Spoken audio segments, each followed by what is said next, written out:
नमस्कार दोस्तों, मैं कुमार धर्मेंद्र आप सभी का जीवन कला अकादमी पर स्वागत है। दोस्तों आज हम लोग देखेंगे प्रैक्टिस सेट नंबर 23। ठीक, इसके पहले 22 हो चुका है। जो लोग नहीं देखें तो आप लोग जाके चैनल पे सभी वीडियो आप लोग देख लीजिए और सब में नए प्रश्न, आपको पुराने प्रश्न और अच्छे प्रश्न सब मिलेंगे दोस्तों। तो सभी आप वीडियो जितना 22 वीडियो है लगभग प्रैक्टिस सेट की वीडियो है, उसके अलावा वीडियो है, तो आप सभी लोग जाके वीडियो आप लोग देख लीजिए, आपकी अच्छी तैयारी हो जाएगी। क्योंकि जितने वीडियो हमने बनाया है आपको कम से कम समय में बनाया है, ठीक है। और आपके 125 प्रश्न बनाया है दोस्तों, ठीक है। 125 प्रश्न का आपका वीडियो है और कम से कम समय में दोस्तों, ठीक है। तो आप सभी लोग जाके, जो लोग नहीं देखे हैं तो आप लोग पुरानी वीडियो 22 जो वीडियो बनाया गया है आप लोग देख लीजिए और साथ में आप लोग चैनल को ज़रूर सब्सक्राइब कर दीजिए दोस्तों। देखिए आप लोग के लिए ही बनाते हैं। मैं डेली 2 प्रैक्टिस सेट कराने वाला हूं, लेकिन मैं ये सोचता हूं कम से कम वीडियो को आप लोग ज़्यादा से ज़्यादा शेयर कीजिए, तभी तो वीडियो बनाएंगे दोस्तों। तो डेली मैं 2 वीडियो बनाने की, एक सुबह एक शाम। अभी तो मैं शाम को बना रहा हूँ, सुबह भी बनाने का सोच रहा हूँ, ठीक है। लेकिन कब, जब आप लोग ज़्यादा से ज़्यादा वीडियो को शेयर करेंगे तो तब वीडियो बनाएंगे दोस्तों, ठीक है। कम से कम मैं सोचता हूँ डेली पर जो प्रैक्टिस बना रहे हैं तो कम से कम डेली कम से कम 500-600 व्यू जाए, तब इसका मतलब है बनाने का, ठीक है। तो आप लोग वीडियो को शेयर नहीं कर रहे हैं, ना ही कोई कमेंट करता है कि सर जी वीडियो कैसी है, तो फिर वीडियो बनाने का क्या मतलब है। तो 2 वीडियो, ठीक है। तो आप लोग ज़्यादा से ज़्यादा शेयर कीजिए, जिससे कि हम कम से कम एक दिन में 2 वीडियो बनाएंगे। और आपको देख लीजिए आज का भी जो वीडियो 125 प्रश्न आपको देखिए, इसमें बहुत सारे आपको नए प्रश्न देखने को मिलेंगे। और मैं पहले उसको हाईलाइट भी कर देता हूँ क्या प्रश्न नया है और कौन एग्जाम के पॉइंट से महत्वपूर्ण प्रश्न है दोस्तों, ठीक है। तो इसलिए आप लोग से रिक्वेस्ट है कि आप लोग ज़्यादा से ज़्यादा वीडियो को शेयर कीजिए दोस्तों और चैनल को सब्सक्राइब कर लीजिए, ठीक है। चलिए शुरू करते हैं। प्रश्न संख्या 1, धनराज भगत द्वारा निर्मित द किस मूर्ति शिल्प का माध्यम है। प्रश्न संख्या 1, धनराज भगत द्वारा निर्मित द किस मूर्ति शिल्प का माध्यम क्या है। प्रश्न संख्या 1 का ए है लकड़ी।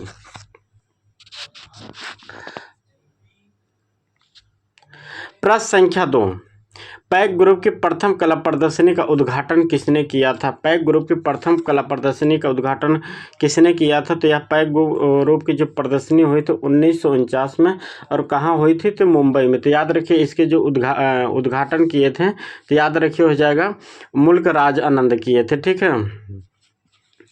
मुल्क राज आनंद किए थे, यहाँ ऑप्शन में टाइपिंग में मिस्टेक हो गया है, ठीक है। तो याद रखिए किसने किया था, मुल्क राज आनंद किया था, टाइपिंग मिस्टेक हो गई है, ठीक है। मुल्क राज आनंद किए थे, ठीक है। याद रखिए कौन किया था, मुल्क राज आनंद किए थे, टाइपिंग मिस्टेक हो गई है दोस्तों, ठीक है। चलिए हम नेक्स्ट प्रश्न देखते हैं। प्रश्न संख्या 3, रविन्द्रनाथ टैगोर को नाइटहुड की उपाधि मिली थी। नाइटहुड की उपाधि रविन्द्रनाथ टैगोर को कब मिली थी। तो याद रखिए ऑप्शन सी हो जाएगा 1915। प्रश्न संख्या 4, बंगाल शैली के व्यावसायिक कलाकार किसे कहा जाता है। दोस्तों देखिए महत्वपूर्ण प्रश्न है, वेरी वेरी इंपॉर्टेंट प्रश्न है दोस्तों, मैं अभी से बता रहा हूँ, ठीक है। जो प्रश्न महत्वपूर्ण होते हैं मैं पहले बता देता हूँ, जो एग्जाम के पॉइंट से वेरी वेरी महत्वपूर्ण प्रश्न है दोस्तों, ठीक है। तो याद रखिए बंगाल शैली का व्यावसायिक कलाकार किसे कहा जाता है। देखिए दोस्तों यह नए प्रश्न आप लोगों के लिए मैं लाता हूँ ढूंढ के, तो आप लोग कम से कम वीडियो को ज़्यादा से ज़्यादा शेयर कीजिए, ठीक है। क्योंकि अगर वीडियो आप लोग शेयर करेंगे, ज़्यादा व्यू जाएगा, तभी वीडियो बनाने का मन करेगा दोस्तों, ठीक है। नहीं तो फिर वीडियो बनाने का मन नहीं करता कि जब आप लोग शेयर नहीं करते हैं दोस्तों, ठीक है। तो आप लोग से रिक्वेस्ट है कि आप लोग ज़्यादा से ज़्यादा वीडियो को शेयर कीजिए, जितना हो सके उतना शेयर कीजिए दोस्तों एक दूसरे तक, और चैनल को सब्सक्राइब भी कर लीजिए जो लोग नहीं किए, क्योंकि अगर आप सब्सक्राइब किए रहेंगे तो नोटिफिकेशन आपके पास जाएगा वीडियो का बनने का, ठीक है। नहीं तो फिर जाएगा ही नहीं, ठीक है। तो सब्सक्राइब करने का फ़ायदा एक ये है, ठीक है। चलिए प्रश्न संख्या हम बात करते हैं 4 की। प्रश्न संख्या 4, बंगाल शैली का व्यावसायिक कलाकार किसे कहा जाता है। तो याद रखिए महत्वपूर्ण प्रश्न, ऑप्शन डी हो जाएगा मनीषी डी को। मनीषी डी जो कलाकार थे, आपको ये कई मथुरा कह सकते हैं कारखाना में, आपको मुंबई गोवा कई कारखानों में इन्होंने काम किया था, सिर्फ किस लिए के पैसे के लिए, व्यवसाय के लिए इन्होंने काम किया था। तो याद रखिए इसके जो सही आंसर हो जाएगा प्रश्न संख्या 4 का हो जाएगा डी, मनीषी डी। प्रश्न संख्या 5, पवित्र और अपवित्र प्रेम नामक चित्र किसका है। तो याद रखिए या टीसिया का है, ऑप्शन हो जाएगा ए, 5 का ए। प्रश्न संख्या 6, कलाकार फ्रांसीसी बेकन का जन्म कहाँ हुआ था? फ्रांसीसी बेकन का जन्म कहाँ हुआ था? याद रखें, ऑप्शन सी हो जाएगा, इंग्लैंड में जन्म हुआ था। कहाँ? इंग्लैंड में। प्रश्न संख्या 7, चित्रसूत का तीसरी बार अनुवाद किसने किया था? तीसरी बार अनुवाद चित्रसूत का किसने किया था? तो याद रखें, ऑप्शन डी हो जाएगा, बाला शाह ने किया था। किसने किया था? तो बाला शाह ने तीसरी बार अनुवाद किया था। महत्वपूर्ण प्रश्न है। चलिए, प्रश्न संख्या 8, मैरिज ऑफ रॉक्स चित्र किससे संबंधित है? मैरिज ऑफ रॉक्स चित्र किससे संबंधित है? तो यह चित्र जो बनाए थे, यह राफेल का चित्र है। ऑप्शन ए हो जाएगा।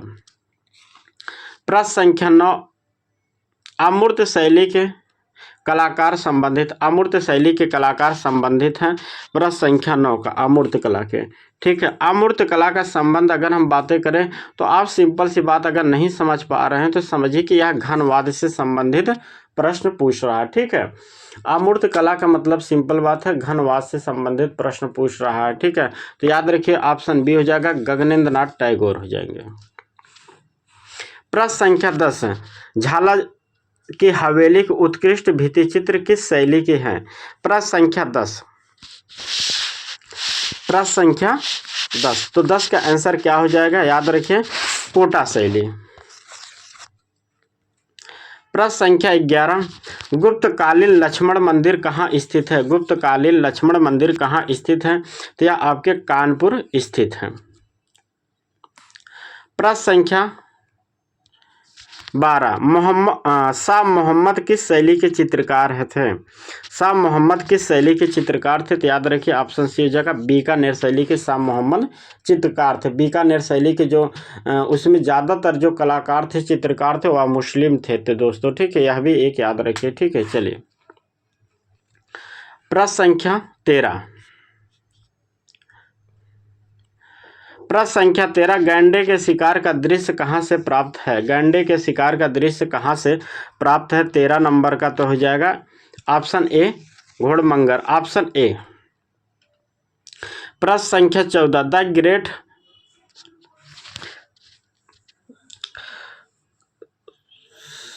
ग्रेट बाथ्स होना चाहिए, ठीक है। बाथ्स नामक चित्र किसका है? द ग्रेट, तो ऑप्शन 14 का हो जाएगा बी, पाल सेजान का, ठीक। ऑप्शन बी हो जाएगा, पाल सेजान। प्रश्न संख्या 15, नेफ्री वादन का प्रसिद्ध चित्र किस शैली में बना है? नेफ्री वादन का प्रसिद्ध चित्र किस शैली में? देखिए, महत्वपूर्ण प्रश्न है। जितने भी प्रश्न हैं आपके सबके सब महत्वपूर्ण प्रश्न है। आपके 99% एग्जाम में आने की संभावना है, यहीं से प्रश्न आएगा दोस्तों। मैं आपको सच बता रहा हूँ, क्योंकि ऐसे प्रश्न हम ला ही रहे हैं जो आपके एग्जाम के पॉइंट से महत्वपूर्ण है, ठीक है। नेफ्री वादन का प्रसिद्ध चित्र किस शैली में बना है? तो ऑप्शन ए हो जाएगा, अलवर शैली। प्रश्न संख्या 16, ईसा के सूली नामक चित्र किसने बनाया? ईसा के सूली नामक चित्र किसने बनाया 16 का? तो फ्रा इंजिल को हो जाएगा, ऑप्शन बी। प्रश्न संख्या 17, रविन्द्रनाथ टैगोर के चित्रों का प्रमुख विषय था, क्या था? रविन्द्रनाथ टैगोर के चित्रों का प्रमुख विषय क्या था? तो ऑप्शन सी हो जाएगा, नारी। प्रश्न संख्या 18, अमृता शेरगिल ने भारत आकर किसे अपने चित्रों का विषय बना था? महत्वपूर्ण प्रश्न दोस्तों, ठीक है। देखिए, महत्वपूर्ण प्रश्न मैं बता रहा हूं पहले से ही, ठीक है। ऐसे प्रश्न लाते हैं जो एग्जाम में आने की संभावना दोस्तों, ठीक है। और देखिए, कम से कम समय में 125 प्रश्न करा रहा हूं दोस्तों, आधा घंटा में। सोचिए, पूरे यूट्यूब चैनल पे आपको आधा घंटा में 125 प्रश्न कोई नहीं करवाता है। सोचिए, कम समय में 125 प्रश्न, वो भी आपके अच्छे प्रश्न कराता हूँ। सारे प्रैक्टिस सेट आप देख रहे हैं कि आपको 125 में कम से कम आपको 50-60 क्वेश्चन ऐसे मिलते होंगे कि जो आपको नए क्वेश्चन भी रहते हैं और पुराने भी साथ में, ठीक है। तो आप लोग कम से कम वीडियो को आप लोग ज़्यादा से ज़्यादा शेयर कीजिए और चैनल को सब्सक्राइब कर लीजिए दोस्तों, ठीक है। चलिए, प्रश्न संख्या 18 की बात करते हैं। अमृता शेरगिल ने भारत आकर किसे अपने चित्रों का विषय बना? आप देखिए, इसमें एग्जाम में बहुत लोग कंफ्यूज हो जाएंगे दोस्तों कि अगर यही प्रश्न अभी हम टेलीग्राम पे बोर्ड पे करा देते, सच बता दूं आपको 50% लोग गलत कर देंगे। ठीक है, तो याद रखिए जो प्रश्न संख्या 18 की अगर हम बात करते हैं तो क्या हो जाएगा प्रश्न संख्या 18 का, तो ऑप्शन बी हो जाएगा। ठीक है, इसका गरीब और श्रमिक। ठीक है, ऑप्शन बी। अमृता शेरगिल भारत में जो चित्रों का विषय बना था वह गरीब, दैनिक मजदूर, इसी का उन्होंने विषय बनाया था दोस्तों। ठीक है, चलिए प्रश्न संख्या 19। अमृता किस यूरोपीय चित्रकार की कला से बेहद प्रभावित थी? प्रश्न संख्या 19, तो पाल गोगा से ऑप्शन डी हो जाएगा। देखिए अमृता शेरगिल बता रहे हैं कि दिया है कि अमृता शेरगिल यूरोपीय कला में बेहद, बेहद का मतलब अधिकतम, अधिकतम या ज़्यादातर किससे प्रभावित थे? तो पाल गोगा से। लेकिन जो ऑप्शन में आपको दिया है चारों प्रभावित चारों से थे दोस्तों। एक चीज़ आपको बता रहा हूँ, ठीक है, अमृता शेरगिल पिकासो से प्रभावित थे, हेनरी मातिस से, ब्राक से, वान गॉग से, सभी से प्रभावित थे अमृता शेरगिल। ठीक है, याद रखिए। अगर हम भारतीय कला की बातें करते हैं दोस्तों तो नंदलाल और रविंद्रनाथ टैगोर से अमृता शेरगिल प्रभावित थी। ठीक है, याद रखिए। अगर हम भारतीय कला में पूछे किस कलाकार से प्रभावित थे तो वह ज़्यादातर नंदलाल और रविंद्रनाथ टैगोर से प्रभावित थी अमृता शेरगिल। ठीक है, लेकिन अगर यूरोपीय की हम बात करते हैं तो उसमें हो जाएगा आपको पिकासो हो जाएगा, हेनरी मातिस हो जाएगा, ब्राक हो जाएगा, वान गॉग हो जाएगा। तो ये सभी से प्रभावित थे। लेकिन प्रश्न ये पूछता है कि अमृता शेरगिल किससे सर्वाधिक प्रभावित थे या बेहद प्रभावित थे? तो पाल गोगा हो जाएगा। ठीक है, आंसर देखिए हमेशा बदलते रहते हैं ऑप्शन के अकॉर्डिंग। ठीक है, प्रश्न में क्या पूछ रहा है इस बात को बहुत ध्यान देना होगा। ठीक है, चलिए प्रश्न संख्या 20 की बात करते हैं। प्रिंट मेकिंग में किस प्रकार के पेपर पर स्टोन से ड्राइंग इंप्रेशन को स्थानांतरित किया जाता है? प्रश्न संख्या 20 देखिए महत्वपूर्ण प्रश्न है। प्रश्न संख्या 20 क्या पूछ रहा है कि किस प्रकार के पेपर पर स्टोन से ड्राइंग का चित्रण किया जाता है? प्रश्न संख्या 20 का, तो याद रखिए ऑप्शन सी हो जाएगा, फ्रेंच ट्रांसफर पेपर से। ऑप्शन सी हो जाएगा। प्रश्न संख्या 21, भारत में प्रिंटिंग प्रेस की स्थापना कब हुई थी? भारत में प्रिंटिंग प्रेस की स्थापना कब हुई थी? तो याद रखिए 1556 में हुई थी। कहाँ हुई थी? गोवा में हुई थी। कहाँ हुई थी? तो गोवा में। याद रखिए 1556 में भारत में प्रिंटिंग प्रेस की स्थापना कहाँ हुई थी? गोवा में। गोवा में। प्रश्न देखिए दो तरह से पूछता, अभी बता रहा हूँ। जब कभी पूछे, देखिए दोस्तों हम बोल रहे हैं आप वो सुनिए, ठीक है, क्योंकि लिखना संभव नहीं है मेरे पास। आप लोग समझ रहे हैं डिजिटल बोर्ड है नहीं, मोबाइल से सारी चीज़ें लिखना संभव नहीं होता, इसलिए बहुत सारी चीज़ें बता नहीं पाता हूँ। ठीक है, क्योंकि लिखना डिजिटल बोर्ड तो है नहीं, मोबाइल पे सारी चीज़ें लिखना संभव नहीं है दोस्तों। ठीक है, तो आप सुनिए, भारत में पूछा प्रश्न संख्या 21, ध्यान से सुनिए प्रश्न, नहीं तो आप लोग गलत कर देंगे। भारत में प्रिंटिंग प्रेस की स्थापना कब हुई? तो 1556 में गोवा में हुई थी। याद रखिए। या पूछे भारत में सर्वप्रथम प्रिंटिंग प्रेस की स्थापना कहाँ हुई? तो गोवा में हुई। ठीक, कब हुई? 1556 में। याद रखिए। ठीक है, दूसरा प्रश्न सुनिए, भारत में सर्वप्रथम लिथोग्राफी की खोज कहाँ हुई, स्थापना कहाँ हुई? तो तब इसका आंसर कोलकाता हो जाएगा। दोस्तों देखिए मैं आपको बहुत बारीकी से बता रहा हूँ। ठीक है, कोई इतने बारीकी से आपको पूरे यूट्यूब पे बताएगा नहीं। ठीक है, इस बात को आप ध्यान रखिए कि एक एक प्रश्न को मैं बताना चाहता हूँ व्याख्या में, लेकिन सारे प्रश्न को व्याख्या करना संभव नहीं, क्योंकि अगर व्याख्या करेंगे तो वीडियो लंबी हो जाएगी। ठीक है, चलिए अगर भारत में कभी जब लिथोग्राफी की बातें करें तो आप कोलकाता लगाइए, जब प्रिंटिंग प्रेस की बातें करें तो आपको गोवा लगाइए। देखिए आपको एक समझिए, चाहे ट्रिक समझिए चाहे जो भी समझिए, आपको समझा दिया। ठीक है, जब अगर हम बात करते हैं, ठीक है, अब देखिए इसमें भी हम बात करते हैं कि अगर बात करता है भारत में प्रथम लिथोग्राफी की बात करते हैं, अगर हम भारत में बात करते हैं कि सर्वप्रथम लिथोग्राफी की, ठीक, अगर हम भारत में बात करते हैं मान लीजिए लिथोग्राफी की, ठीक है, अगर हम लिथोग्राफी की बात करते हैं तो कहाँ हमने बताया कि आपके कोलकाता में। कहाँ?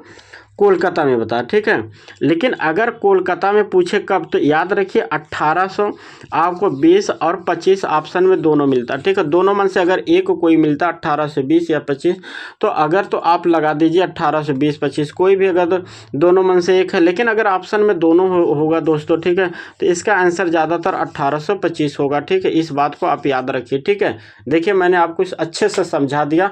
अब उम्मीद करते हैं कि आप एग्ज़ाम हॉल में कभी गलत नहीं करेंगे दोस्तों। ठीक है, क्योंकि इसके पहले पेपर आया था बहुत एग्जाम में तो बच्चे गलत कर दिए थे। ठीक है, और कई लोग यूट्यूब पे इसका प्रश्न भी गलत बता देते हैं क्योंकि चीज़ों को समझ नहीं पाते हैं क्या पूछ रहा है। ठीक है, तो याद रखिए। चलिए प्रश्न संख्या हम बात करते हैं 21 में, तो इसमें प्रिंटिंग प्रेस पूछा है तो 1556 हो जाएगा गोवा।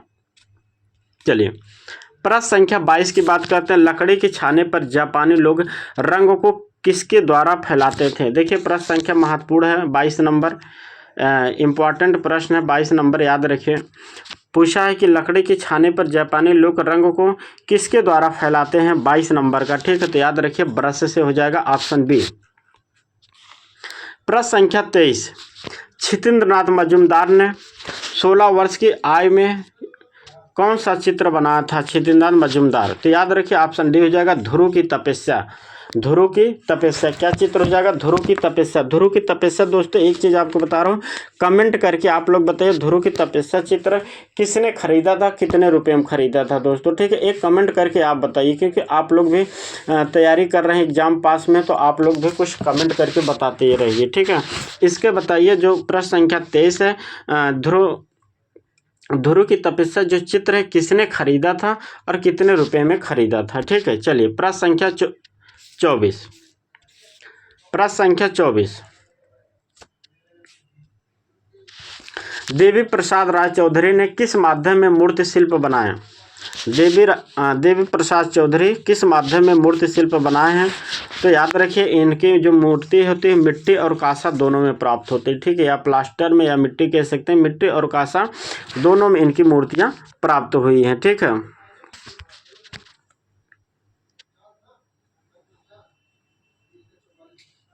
प्रश्न संख्या 25, अवनींद्रनाथ टैगोर के छितेंद्रनाथ मजूमदार शिष्य कब बने थे? देखिए महत्वपूर्ण प्रश्न है, अवनींद्रनाथ के छितेंद्रनाथ मजूमदार शिष्य कब बने थे? अब इससे देखिए दो प्रश्न निकलता, आप सोचिए दोनों चीज़ें प्रश्न अलग अलग होते हैं दोस्तों। ठीक है, कभी एग्जाम हॉल में ये भी पूछ सकता है छितेंद्रनाथ मजूमदार आपके कोलकाता आर्ट कॉलेज में कब प्रवेश लिए थे? देखिए प्रश्न एक ये भी बन सकता है, तो आप एक ही प्रश्न से कई प्रश्न आप बना सकते हैं। ठीक है, तो याद रखिए पूछा है कि अवनींद्रनाथ के जो शिष्य छितेंद्रनाथ हैं उन्होंने कब शिष्य बने थे? तो याद रखिए 1907 में, ऑप्शन बी हो जाएगा। और यही प्रश्न देखिए घुमा के भी पूछ सकता है आयोग कि छितेंद्रनाथ कोलकाता आर्ट कॉलेज में कब प्रवेश लिया, तब 1907 हो जाएगा। दोनों प्रश्न आप समझिए ध्यान से। ठीक है दोस्तों, चलिए प्रश्न संख्या 26, अबुल फजल ने आईने अकबरी में कितने चित्रकारों का वर्णन किया था? प्रश्न संख्या 26।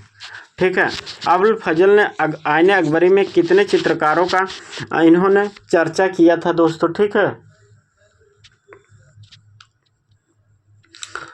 आईने अकबरी में, तो दोस्तों इसको आप लोग काट दीजिए। ठीक है, यहाँ आप 17 समझिए। ठीक है, आईने अकबरी में अबुल फजल ने 17 चित्रकारों का किया था, जिसमें 13 हिंदू थे और 4 आपके मुस्लिम थे। ठीक है, ये आईने अकबरी में 17 थे, याद रखिए कि जबकि बाबरनामा में बाबरनामा में इन्होंने कितना, लगभग 22 चित्रों का उल्लेख किया था। ठीक है, बाबरनामा में अगर बात करें तो 22 हो जाएगा, जबकि अकबरी में कितना हो जाएगा आपके 17 चित्रकार हो जाएंगे। ठीक है, याद रखिए ऑप्शन यहाँ गलत है, तो आप याद रखिए क्या हो जाएगा 17। चलिए प्रश्न संख्या 27, स्वर्ण मंदिर अमृतसर के लिए भूमि किस मुगल सम्राट ने दी थी? स्वर्ण मंदिर बनने के लिए अमृतसर में किस शासक ने मंदिर दिया अथवा जमीन दिया था, भूमि दिया था मंदिर बनने के लिए? तो 27 नंबर का क्या हो जाएगा? तो याद रखिए ऑप्शन बी हो जाएगा, अकबर। प्रश्न संख्या 28, जहांगीर को सबसे अधिक किसके चित्र बनवाना प्रिय था? जहांगीर को सबसे अधिक किसके चित्र बनवाना प्रिय था? 28 नंबर का। ठीक है, तो 28 नंबर का क्या हो जाएगा? प्रकृति व पशु पक्षियों के चित्र जहांगीर के समय में सर्वाधिक बने थे। कभी पूछे कि किसके समय प्रकृति चित्रण सर्वाधिक बने थे? तो याद रखिए दिया है, आप याद रखिए जहांगीर के समय में। जहांगीर के समय को हो चित्रकला का स्वर्णकाल या शैली का स्वर्णकाल कहा जाता है, ये भी याद रखिए। ठीक है, चलिए प्रश्न संख्या 29, शाहजहां के काल के प्रसिद्ध चित्रकार कौन थे? शाहजहां के काल के प्रसिद्ध चित्रकार कौन थे? प्रश्न संख्या 29 का। ठीक है, तो याद रखिए शाहजहां पूछा है तो ऑप्शन ए हो जाएगा, विचित्र, क्योंकि केशव और आपके मंसूर बिशनदास ये सभी आपके जहांगीर के समय के चित्रकार थे, जबकि केशव आपके अकबर के भी समय का चित्रकार था दोस्तों। ठीक है, लेकिन विचित्र या आपके किसके, तो शाहजहां के समय का चित्रकार हैं। तो ऑप्शन क्या हो जाएगा, ऑप्शन आपका ए हो जाएगा। प्रश्न संख्या 30, इंडिया ऑफिस लाइब्रेरी कहाँ स्थित है? इंडिया ऑफिस लाइब्रेरी कहाँ स्थित है? तो ऑप्शन बी हो जाएगा लंदन। प्रश्न संख्या 31, शेरशाह ने पुराने किले के अंदर किस मस्जिद का निर्माण करवाया था? प्रश्न संख्या 31, तो याद रखिए ऑप्शन सी हो जाएगा किला ए कोहना, ऑप्शन सी। महत्वपूर्ण प्रश्न है दोस्तों, याद रखिए। प्रश्न संख्या 32, फतेहपुर सीकरी की जामा मस्जिद किस नाम से जानी जाती है? महत्वपूर्ण प्रश्न है, फतेहपुर की जो जामा मस्जिद है किस नाम से जानी जाती है? तो प्रश्न संख्या 32, तो याद रखिए इसे शान ए सिकरी के नाम से जाना जाता, ऑप्शन बी हो जाएगा क्या, शान ए सिकरी के नाम से जाना जाता है। प्रश्न संख्या 33, लाल किले की मोती मस्जिद का निर्माण किसने करवाया था? लाल किले के अंदर जो मोती मस्जिद बना है उसका निर्माण किसने करवाया था? 33 नंबर का। तो याद रखिए लाल किला शाहजहां ने बनवाया था, लेकिन उसके अंदर जो मोती मस्जिद बनवा था वह औरंगजेब ने बनवाया था। याद रखिए महत्वपूर्ण प्रश्न है दोस्तों, ठीक है। लाल किला शाहजहां ने बनवाया था, लेकिन उसके अंदर मोती मस्जिद बना है और उसका निर्माण कौन करवाया था? तो औरंगजेब ने करवाया था, ठीक है। तो मोती मस्जिद का निर्माण किसने करवाया था? औरंगजेब ने। जबकि शाहजहां ने कहा मोती मस्जिद का निर्माण करवाया था? तो आगरा में, ठीक है। चलिए प्रश्न संख्या 34 की बात करते हैं। प्रश्न संख्या 34 कह रहा है श्री करतारपुर में साहिब गुरुद्वारा किस नदी के तट पर स्थित है? प्रश्न संख्या 34, याद रखिए यह आपके ऑप्शन बी हो जाएगा रावी नदी। प्रश्न संख्या 35, किस कलाकार का जन्म 25 दिसंबर 1925 को हुआ था? किस कलाकार का जन्म 25 दिसंबर 1925 को हुआ था? 35 नंबर। तो याद रखिए किसका जन्म हुआ था? सतीश गुजराल का जन्म हुआ था 25 दिसंबर 1925 को। इनका जन्म हुआ था कहाँ? आपके पाकिस्तान में। चलिए प्रश्न संख्या बात करते हैं 36 के, अंकोर वाट मंदिर किस शैली में निर्मित है? प्रश्न संख्या 36, अंकोर वाट मंदिर किस शैली में निर्मित है? तो याद रखिए ऑप्शन सी हो जाएगा द्रविड़ शैली में।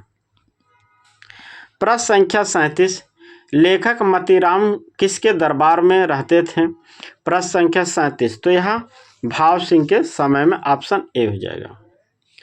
प्रश्न संख्या 38, ब्लू पॉटरी किस जगह की प्रसिद्ध है? ब्लू पॉटरी किस जगह की प्रसिद्ध है? प्रश्न संख्या 38, तो याद रखिए ब्लू पॉटरी के लिए आपके जयपुर जाना जाता है।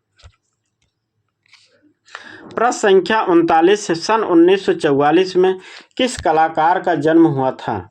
सन 1944 में किस कलाकार का जन्म हुआ था? 49 नंबर का प्रश्न है। तो याद रखिए ये आपका हो जाएगा, ऑप्शन ए हो जाएगा अनुपम सूत। ऑप्शन क्या हो जाएगा? अनुपम सूत। कहाँ हुआ था इनका जन्म? 1944 में आपका।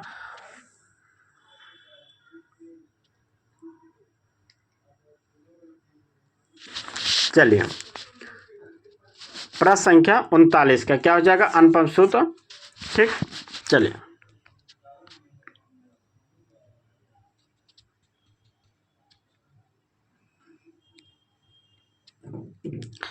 प्रश्न संख्या 40, कलाकार अंजलि इला मेनन का जन्म कहाँ हुआ था? कलाकार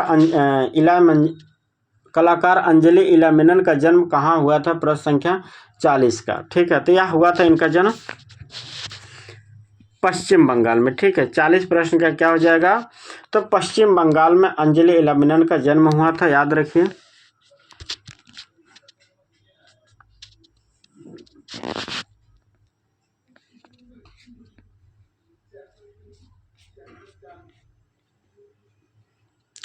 प्रश्न संख्या 42, अर्पणा कौर किस कलाकार की पुत्री थी? प्रश्न संख्या 41, अर्पणा कौर। तो याद रखिए ऑप्शन ए हो जाएगा विनोद बिहारी मुखर्जी की पुत्री थी अर्पणा कौर, ठीक। अर्पणा कौर का जन्म कहाँ हुआ था? तो नई दिल्ली में हुआ था 1954 में, ठीक है। प्रश्न संख्या 42, किस कलाकार को भारत का पिकासो कहा जाता है? किस कलाकार को भारत का पिकासो कहा जाता है? तो ऑप्शन सी हो जाएगा यामिनी राय को, और साथ में याद रखिए किसको? हुसैन को। ठीक है, याद रखिए कभी दोनों आ जाए तो प्राथमिकता हुसैन को दीजिए, अलग अलग आए तो ठीक है। अब दोनों में अंतर क्या है ये भी आपको बताता हूं दोस्तों। ठीक है, देखिए सारे एक एक चीज़ों का क्वेश्चन का व्याख्या करने के हमारे पास सारे प्रश्नों का है, लेकिन अगर व्याख्या बहुत करेंगे तो वीडियो लंबी हो जाएगी। साथ में हम उसी प्रश्न की ज़्यादा व्याख्या करते हैं जो प्रश्न में आपको कन्फ्यूजन हो। ठीक है, जो प्रश्न में आपको कन्फ्यूजन हो हम उसी प्रश्न को व्याख्या करते हैं। ठीक है, चलिए तो इसमें हो जाएगा यामिनी राय ऑप्शन में। ठीक है, लेकिन हुसैन को कहा जाता है। या अंतर क्या है? यामिनी राय को हुसैन से पहले कहा जाता था, लेकिन हुसैन की जब कार्यशैली और इनके प्रसिद्धि को देख के तब इनको पिकासो का दर्जा दिया गया था। ठीक है, इसलिए याद रखिए कि हुसैन प्रेजेंट टाइम में की बात करें तो हुसैन ज़्यादा पॉपुलर थे यामिनी राय के अपेक्षा। ठीक है, चलिए प्रश्न संख्या 43, वैष्णव चित्रकार किस कलाकार को कहा जाता है? तो प्रश्न संख्या 43 का बी हो जाएगा छितेंद्रनाथ मजूमदार। प्रश्न संख्या 44, यस यच रजत चित्रकार को कौन सी उपाधि दी गई थी? प्रश्न संख्या 44 को, प्रश्न संख्या 44।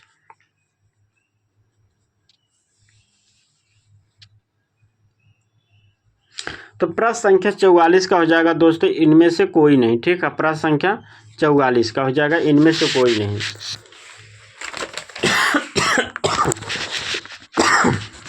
प्रश्न संख्या 44 का इनमें से कोई नहीं। प्रश्न संख्या 45, द ग्रेट ट्रिम्फलकार नामक चित्र के कलाकार कौन है? 45 नंबर का। ठीक है, तो याद रखिए ऑप्शन ए हो जाएगा अल्बर्ट ड्यूरर। प्रश्न संख्या, अच्छा एक सेकंड, 45 दो दिया है।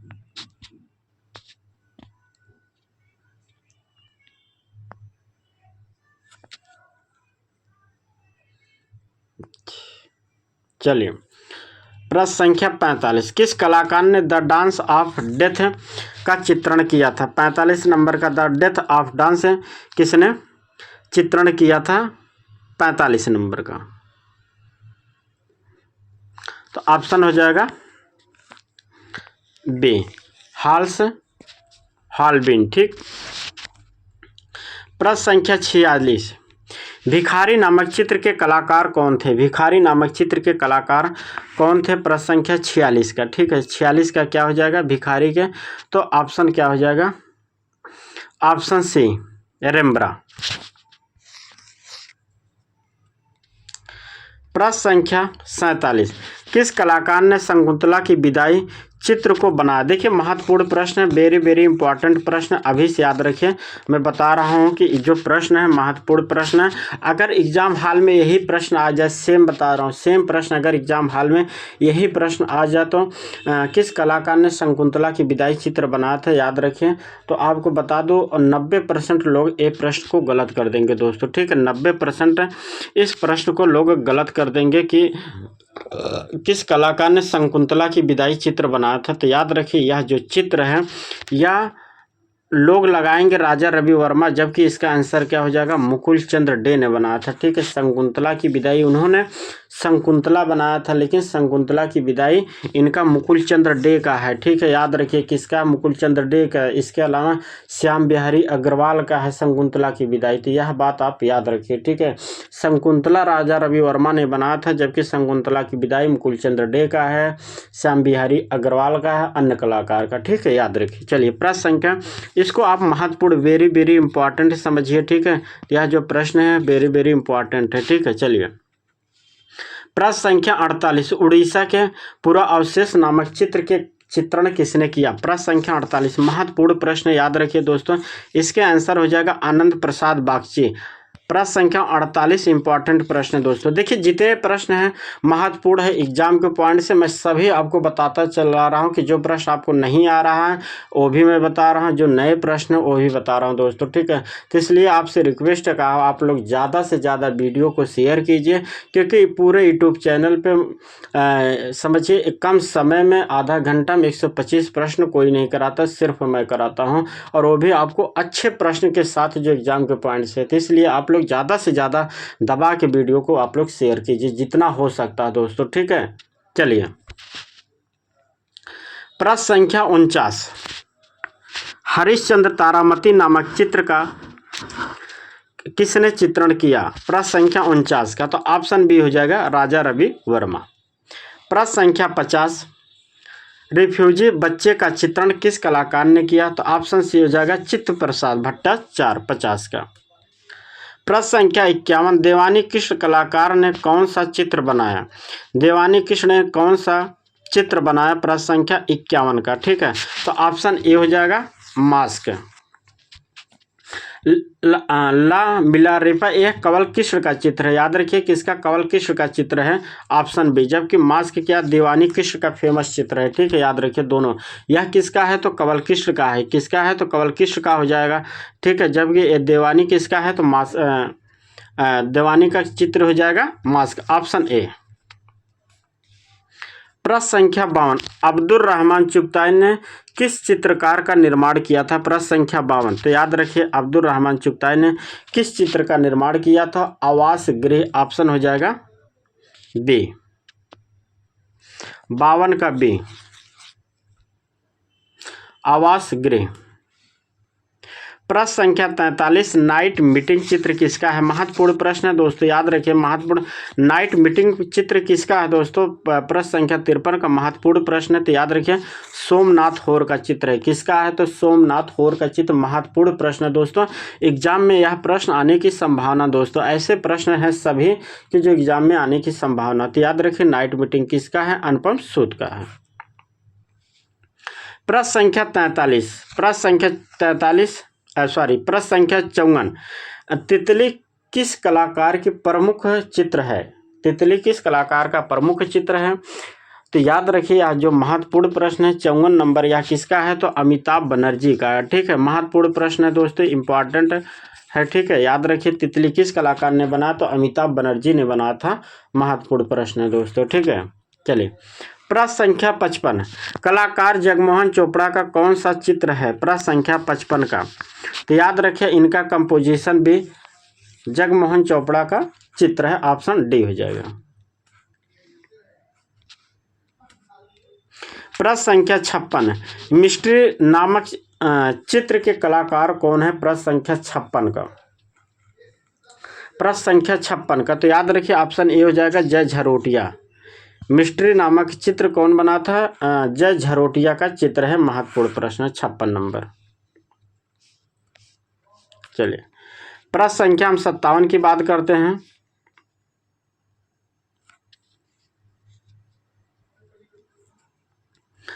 किस कलाकार ने अवकने नामक चित्र बनाया था? प्रश्न संख्या 57 का, तो याद रखिए ऑप्शन बी हो जाएगा परमजीत सिंह। प्रश्न संख्या 58, रिफोर्स नामक चित्र के कलाकार कौन है? 58 नंबर का, ठीक है। देखिए सभी नए प्रश्न लाया हूँ सिर्फ आपके लिए दोस्तों, कि आपको जैसे कि ज़्यादा से ज़्यादा प्रैक्टिस हो सके और अच्छे प्रश्नों के साथ दोस्तों, ठीक है। इसलिए मैं नया प्रश्न ज़्यादा लाता हूँ, क्योंकि पुराने प्रश्न तो आप लोगों का ऑलरेडी पहले से आ रहे हैं, ठीक है। पुराने प्रश्न ला के आपको वीडियो बना के मुझे लगता है कोई फ़ायदा आपका नहीं होगा ज़्यादा, इसलिए मैं नए प्रश्न लाता हूँ जिससे कि आपकी जानकारी बढ़े और आपका सिलेक्शन हो, ठीक है। क्योंकि पुराने प्रश्न ज़्यादातर तो आपको याद है, ठीक है। जो नहीं याद है पुराने भी प्रश्न मैं करा देता हूं, तो इसलिए आपको नए प्रश्न लाता हूं। तो आपसे रिक्वेस्ट है कि आप लोग ज़्यादा से ज़्यादा वीडियो को शेयर कीजिए, ठीक है। चलिए, रिफोर्स नामक चित्र के कलाकार कौन है? प्रश्न संख्या बात करते हैं हम किसके? 58 के, तो याद रखिए यह कृष्ण आहूजा का है। प्रश्न संख्या 58 का सी हो जाएगा। प्रश्न संख्या 59, निम्न में से कौन सा चित्र अनुपम सूद कलाकार का है? प्रश्न संख्या 59 का, तो याद रखिए ट्रिब्यूट अनुपम सूद का चित्र है। महत्वपूर्ण प्रश्न है। प्रश्न संख्या 60, महत्वपूर्ण प्रश्न है। प्लेनेट नामक चित्र के कलाकार कौन है? प्रश्न संख्या 60 के, प्लेनेट नामक चित्र के कलाकार कौन है? प्रश्न संख्या 60 का। तो याद रखिए पाल कली हैं, ठीक है। कौन है? ऑप्शन ए हो जाएगा, पाल कली हैं दोस्तों। जो प्रश्न महत्वपूर्ण होता है दोस्तों, देखिए वो प्रश्न मैं हाईलाइट भी कर रहा हूँ, साथ में रिपीट भी करता हूँ। इसीलिए रिपीट करता हूँ जिससे कि आपको याद हो जाए, ठीक है। रिपीट करता हूँ इसलिए कि आपको याद हो जाए, इसीलिए हाईलाइट करता हूँ, इंपॉर्टेंट लिखता हूँ, जिससे कि आपके दिमाग में पूरा इमेज बन जाए, ठीक है, जिससे आपका सिलेक्शन हो जाए। मेन उद्देश्य प्रैक्टिस कराने का यही है, ठीक है। चलिए प्रश्न संख्या 61 का, मैदान में मोर। देखिए सभी आज प्रश्न नए लाए, हमने आपको वीडियो के शुरू में ही बताया था कि आपको आज बहुत सारे नए प्रश्न देखने को मिलेंगे, ठीक है। हमने शुरू में ही बताया था बहुत सारे प्रश्न आपको आज नए देखने को मिलेगा, ठीक है। तो आप लोग पूरा वीडियो देखा कीजिए और साथ में एक आप अच्छा सा कोई कमेंट जरूर दिया कीजिए। अगर आपको वीडियो अच्छी लगी तो कमेंट आप लोग जरूर किया कीजिए, क्योंकि कमेंट करते नहीं इसलिए मेरा मन अब वीडियो बनाने का करता नहीं दोस्तों, ठीक है। इसलिए आप लोग कमेंट क्योंकि करते नहीं, मुझे लगता है कि आप तो वीडियो आपको पसंद नहीं आ रही है, तो वीडियो फिर बनाने का क्या मतलब। अगर आपको वीडियो पसंद आती हैं तो इस वीडियो पर आप लोग ज़्यादा से ज़्यादा कमेंट कीजिए दोस्तों, नहीं तो हो सकता है मैं वीडियो बनाना बंद कर दूँगा। क्योंकि जब आप लोग कमेंट ही नहीं करेंगे, कोई रिप्लाई नहीं करेंगे तो मतलब क्या है, ठीक है। तो आप लोग से रिक्वेस्ट है कि आप लोग इससे शेयर कीजिए और कमेंट कीजिए, ठीक है। चलिए प्रश्न संख्या 61, मैदान में मोर कलाकार कौन है? प्रश्न संख्या 61 का, ठीक है। तो 61 का क्या हो जाएगा? याद रखिए जयंत पारेख हैं, ऑप्शन बी हो जाएगा। प्रश्न संख्या 62, पीएस चंद्रशेखर ने कौन सा चित्र बनाया था? देखिए सभी प्रश्न नया है दोस्तों, महत्वपूर्ण प्रश्न है, सभी के सभी प्रश्न महत्वपूर्ण है। मैंने वीडियो के शुरू में बताया था कि आज मैंने ज़्यादातर प्रश्न नया प्रश्न लिया हूं दोस्तों, ठीक है। तो याद रखिए महत्वपूर्ण प्रश्न होते हैं सभी। चंद्रशेखर ने कौन सा चित्र बनाया था? तो याद रखिए टेम्पटेशन चित्र बनाया था, ऑप्शन ए हो जाएगा। टेम्पटेशन चित्र बना था, ऑप्शन ए हो जाएगा, महत्वपूर्ण प्रश्न है। प्रश्न संख्या 63, flying with rainbow. Flying with rainbow नामक चित्र के कलाकार कौन है? प्रश्न संख्या 63 का।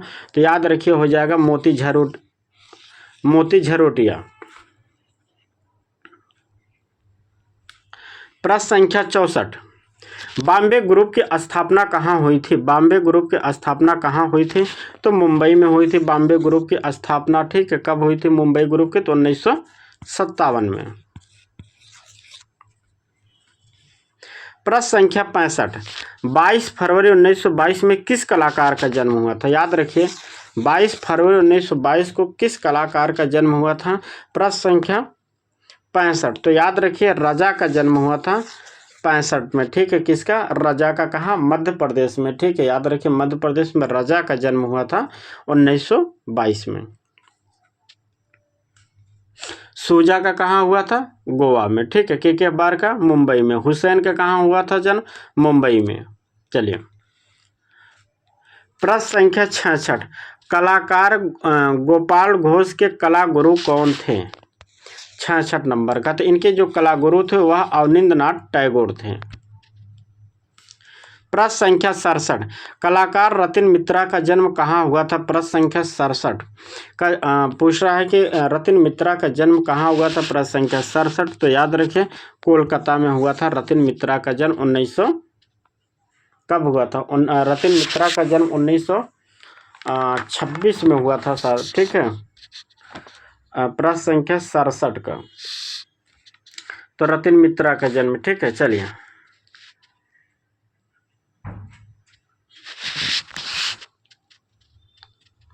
प्रश्न संख्या 68,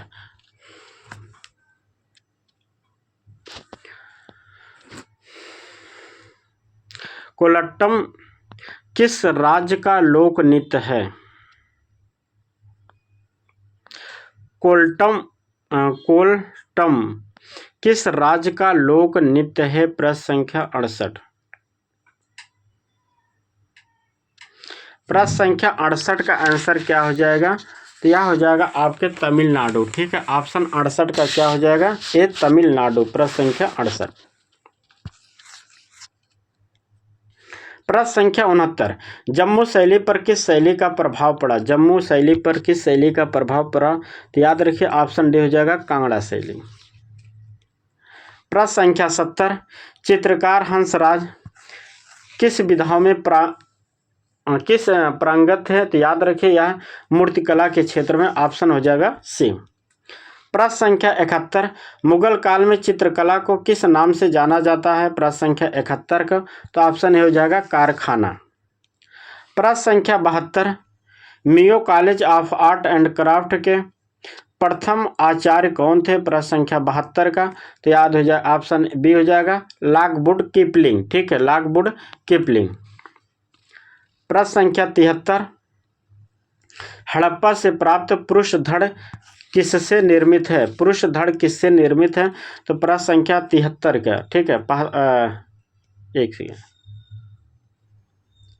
प्रश्न संख्या 73 की अगर हम बात करते हैं तो किससे निर्मित है? तो यह हो जाएगा रेड सैंड स्टोन। ठीक है, रेड सैंड स्टोन। ठीक है, यह पूछा है हड़प्पा से प्राप्त पुरुष धड़। ठीक है, देखिए यह पुरुष धड़ की बात किया है तो हो जाएगा आपका क्या हो जाएगा, रेड सैंड स्टोन। ठीक है, लेकिन अगर इसी जगह होगा नर्तक धड़ की अगर बात करता तो क्या हो जाएगा, काला या ग्रेनाइट पत्थर हो जाता। ठीक है, चलिए प्रश्न संख्या 74,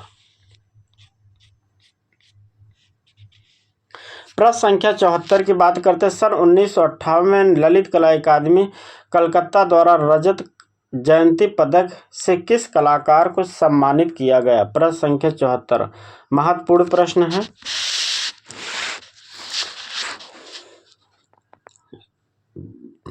1958 में 74 में पूछा तो यह हो जाएंगे नंदलाल बोस। 74 का हो जाएगा सी, नंदलाल बोस।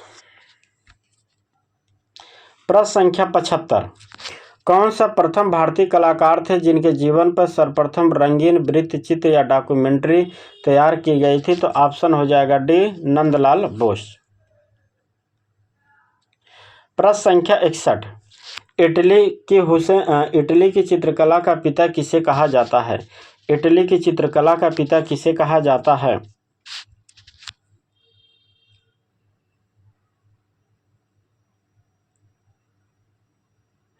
तो ऑप्शन बी हो जाएगा जोतो, ऑप्शन बी।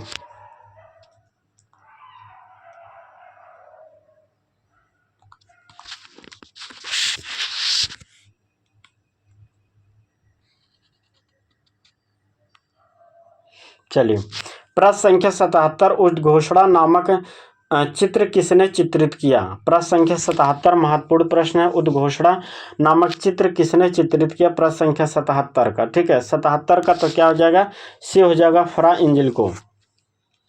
प्रश्न संख्या 78, किस शैली की चरम परिणति पुनरुत्थान काल में होती है? प्रश्न संख्या 58 तो ऑप्शन ए हो जाएगा गोथिक शैली। प्रश्न संख्या 79, आन मोनार्की ग्रंथ के रचनाकार कौन है? प्रश्न संख्या 79 का आन मोनार्की ग्रंथ के रचनाकार कौन है? 79 नंबर का तो हो जाएंगे ऑप्शन बी, दाते।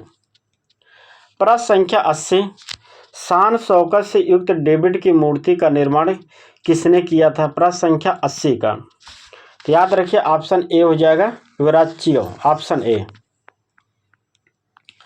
प्रश्न संख्या 81, बेजर नदी की घाटी में कौन सी गुफा स्थित है? प्रश्न संख्या 81 का। ठीक है, बेजर नदी की घाटी में कौन सी गुफा स्थित है? तो याद रखें ऑप्शन सी हो जाएगा लास्को गुफा, ऑप्शन सी।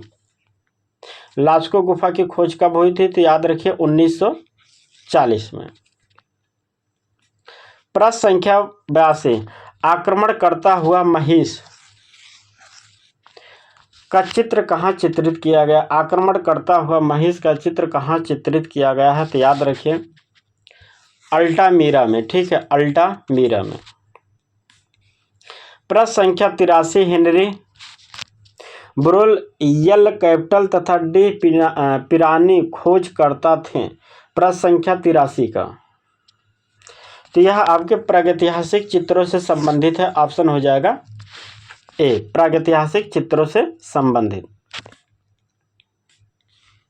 प्रश्न संख्या 84, लौजल की बीनस क्या है? प्रश्न संख्या 84, लौजल की बीनस क्या है? तो प्रश्न संख्या 84 का हो जाएगा बी, प्रागैतिहासिक शिल्प। प्रश्न संख्या 85, नर्तकी समूह किस गुफा में चित्रित है? नर्तकी समूह किस गुफा में चित्रित है? तो ऑप्शन बी हो जाएगा कोवाला नाज, ठीक है, ऑप्शन बी। प्रश्न संख्या 86, मिस्र में पिरामिडों के हेतु कौन सा युग्म विशेष प्रसिद्ध है? 86 नंबर का। मिस्र में पिरामिडों के हेतु कौन सा युग्म विशेष प्रसिद्ध है? 86 नंबर का। तो क्या हो जाएगा आगे 86 नंबर का? ऑप्शन सी मैमफाइट, ऑप्शन सी। प्रश्न संख्या 87, प्रागैतिहासिक भारतीय चित्रकला के किस सतह पर बनाई गई है? प्रागैतिहासिक भारतीय चित्रकला किस सतह पर बनाई गई है? 87 नंबर का। तो यह चट्टानों पर बनाई गई है, ऑप्शन ए हो जाएगा। प्रश्न संख्या 88, होशंगाबाद किस चित्रकला के लिए प्रसिद्ध है? होशंगाबाद, तो यह शैल चित्रकला के लिए प्रसिद्ध है, ऑप्शन सी हो जाएगा। प्रश्न संख्या 89, पाल चित्रकला किस प्रदेश की प्रसिद्ध है? तो याद रखिए पाल चित्रकला यह आपके बंगाल से। प्रश्न संख्या 90, राजस्थान के किस क्षेत्र की पिछवाई चित्र प्रसिद्ध है? ऑप्शन ए हो जाएगा नाथ द्वारा। प्रश्न संख्या 91, बसावन किस मुगल बादशाह का दरबारी चित्रकार था? तो याद रखिए बसावन पूछा है तो आपको हो जाएगा अकबर, ऑप्शन बी। 51 का क्या हो जाएगा? अकबर। प्रश्न संख्या 92 का, नंदलाल बोस का जन्म किस संस्था से जुड़ा था? तो ऑप्शन सी हो जाएगा शांति निकेतन। प्रश्न संख्या 93, राजा रवि वर्मा का जन्म 1848 में कहाँ हुआ था? राजा रवि वर्मा का जन्म 1848 में कहाँ हुआ था? तो याद रखिए ऑप्शन डी हो जाएगा केरल के किलीमन्नूर में। प्रश्न संख्या 94, प्रथम भारतीय महिला चित्रकार कौन थी? याद रखिए पूछा प्रथम भारतीय महिला चित्रकार कौन थे? तो ऑप्शन ए हो जाएगा सुनैनी देवी, ठीक है, पूछा। लेकिन जब आधुनिक प्रथम महिला का पूछेगा तब अमृता शेरगिल हो जाएगा, ठीक है। सिर्फ पूछेगा भारत की प्रथम महिला तो याद रखिए चित्रकार महिला तो सुनैना देवी हो जाएगा, और जब आधुनिक लगेगा तो अमृता शेरगिल हो जाएगा। चलिए प्रश्न संख्या 95 का, सौंदर्य शास्त्र के अनुसार कितने भाव होते हैं? प्रश्न संख्या 95 का, तो 95 का हो जाएगा क्या?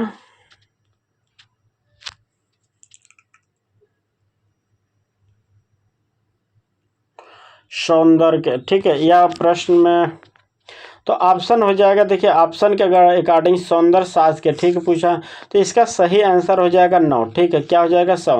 नाट शास्त्र के अकॉर्डिंग इसका आंसर 8 होगा दोस्तों, ठीक है, नाट शास्त्र के अकॉर्डिंग इसका आंसर 8 होगा, जबकि सौंदर्य शास्त्र के अकॉर्डिंग पूछा तो इसका आंसर क्या हो जाएगा 9 हो जाएगा, जो कि ऑप्शन में गलत है, ठीक है।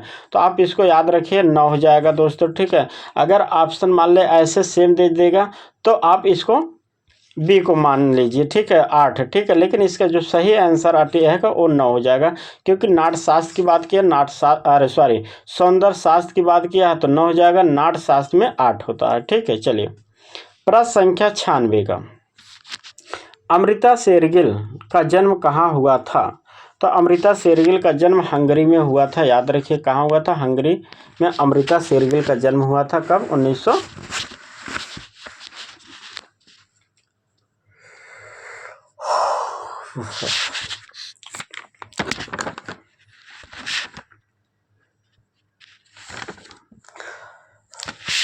प्यास लगे दोस्तों, पानी पी लेते हैं 1 सेकंड।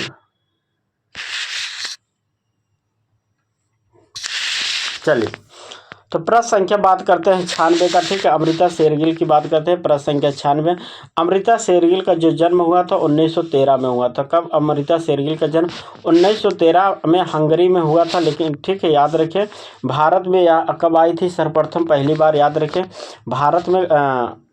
भारत में पहली बार कब आई थी? तो याद रखिए 1921 में, ठीक है। अंतिम बार कब आई थी? तो 1939 में, ठीक है। अगर ऑप्शन में ना हो तो आप 1934 याद रखिए, ठीक है। भारत में प्रथम बार कब आई? 1921 में। अंतिम बार अगर ऑप्शन में 1939 है तो आप इसको प्राथमिकता दीजिए, नहीं होगा तो 1934 लगाइए, ठीक है, याद रखिए अमृता शेरगिल, ठीक है। जन्म हंगरी में हुआ था कब? 1913 में। ठीक, कहाँ हुआ था? और मृत्यु कब? 1941 में हुई थी। कहाँ हुई थी? तो लाहौर में हुई थी। ठीक है, 1941 में लाहौर में। चलिए, प्रश्न संख्या 47 की बात करते हैं। प्रसिद्ध अलाई मीनार कहाँ स्थित है? 97 नंबर का। ठीक है, तो ऑप्शन हो जाएगा दिल्ली। ऑप्शन क्या हो जाएगा? दिल्ली। चलिए, प्रश्न संख्या 98, कुतुब मीनार को पूरा किसने करवाया? तो याद रखिए, कुतुब मीनार का जो निर्माण करवाया था, प्रारंभ किया था, तो वह कौन? आपके कुतुबुद्दीन ऐबक। लेकिन पूरा करवाया था इल्तुतमिश। ऑप्शन सी हो जाएगा। प्रश्न संख्या 99, प्रसिद्ध चित्र ग्रीन लोटस पॉन्ड के चित्रकार कौन है? प्रश्न संख्या 99 का। ठीक है, तो याद रखिए 99 का ए रामचंद्रन हो जाएगा। ग्रीन लोटस पॉन्ड का महत्वपूर्ण प्रश्न है। प्रश्न संख्या 100 का, मदर टेरेसा श्रेणी के किसने रचना की? तो ऑप्शन ए हो जाएगा हुसैन। प्रश्न संख्या 101, विश्व प्रसिद्ध कोणार्क का सूर्य मंदिर किस राज्य में स्थित है? तो ऑप्शन सी हो जाएगा उड़ीसा। प्रश्न संख्या 102, मधुबनी लोक चित्र किस राज्य से संबंधित है? मधुबनी लोक जो चित्रकला है किस राज्य से? तो बिहार में। ठीक है, बिहार में। इसका प्रधान केंद्र कहाँ था? तो याद रखिए जितवारपुर। ठीक है, बिहार में कहाँ? जितवारपुर। चलिए, प्रश्न संख्या 103, सलारगंज संग्रहालय कहाँ स्थित है? 103 नंबर का। तो यह हैदराबाद में स्थित है। Option C. प्रश्न संख्या 104, उदयगिरी एवं खंडगिरी की गुफाएं किस प्राचीन काल की हैं? उदयगिरी और खंडगिरी की गुफाएं किस प्राचीन काल की गुफाएं हैं? तो याद रखिए ऑप्शन बी हो जाएगा शुंग काल। उदयगिरी और खंडगिरी की गुफाएं किससे और किस धर्म से संबंधित है? याद रखिए जैन धर्म। और उदयगिरी और खंडगिरी की गुफाएं कहाँ स्थित है? यह भी रखिए, याद रखिए उड़ीसा में। प्रश्न संख्या 105, अभिज्ञान शकुंतलम के रचयिता कौन है? अभिज्ञान शकुंतलम के रचयिता कौन है? तो ऑप्शन ए हो जाएगा कालिदास। चलिए, प्रश्न संख्या बात करते हैं 6 की। प्रश्न संख्या 6, मोनालिसा चित्र कहाँ संग्रहित है? मोनालिसा चित्र कहाँ संग्रहित है? 106 नंबर का। तो पेरिस में। ऑप्शन बी हो जाएगा। प्रश्न संख्या 107, मिट्टी के बर्तनों का आविष्कार किस काल में हुआ था?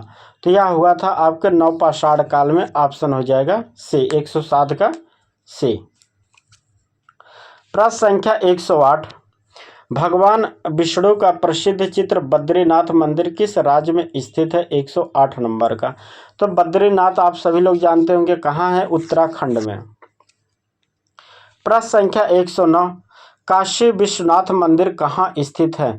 तो काशी विश्वनाथ जो मंदिर है आपका काशी में स्थित है। काशी कहाँ? आपके जो वर्तमान नाम है वाराणसी। ठीक है, वाराणसी।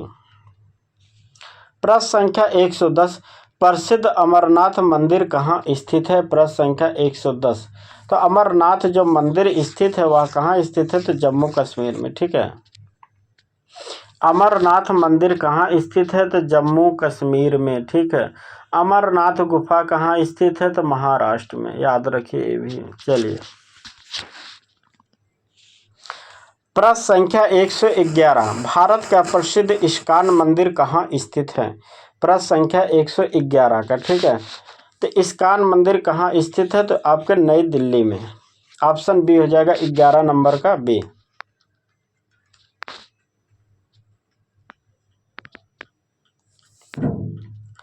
प्रश्न संख्या 112, संगीत कला किस कला के अंतर्गत आती है? 112 नंबर। तो यह संगीत कला आती है ललित कला के अंतर्गत। प्रश्न संख्या 113, भारतीय शिल्प के षडांग पुस्तक के लेखक कौन है? ऑप्शन ए हो जाएगा अवनींद्रनाथ टैगोर।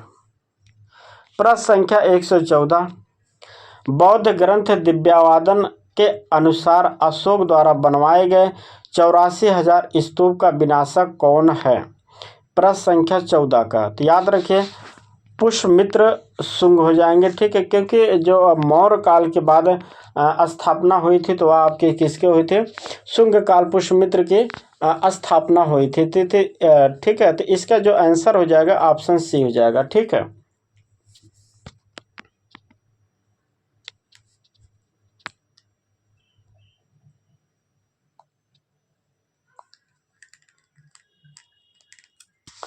चलिए प्रश्न संख्या 115, कवि चित्रकार मोलाराम चित्रकला के किस शैली के प्रसिद्ध हैं, तो याद रखिए मोलाराम गढ़वाल शैली से संबंधित हैं। प्रश्न संख्या 116, गंधार शैली की मूर्तिकला में बुद्ध का सारनाथ में हुए प्रथम धर्म उपदेश से संबंध प्रवचन मुद्रा का नाम है, क्या नाम है 116 का, तो जो प्रथम उपदेश दिए थे उसे कहा जाता धर्म चक्र परिवर्तन, ऑप्शन सी हो जाएगा। प्रश्न संख्या 17, मुगल काल में पंचतंत्र का फारसी अनुवाद आयार ए दानी से शीर्षक किसने किया था, 117 नंबर का, ठीक है, किसने, 117 नंबर का आंसर क्या हो जाएगा, तो ऑप्शन सी हो जाएगा, ऑप्शन सी हो जाएगा फैजी, मौलाना हुसैन फैजी, ऑप्शन सी हो जाएगा। प्रश्न संख्या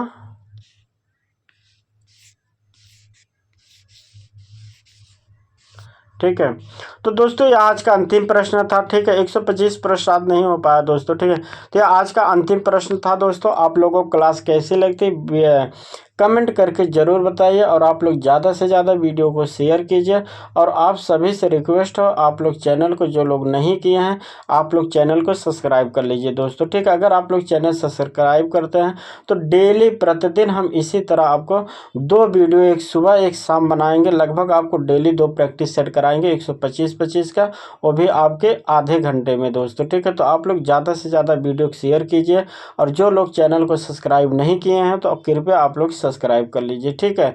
धन्यवाद।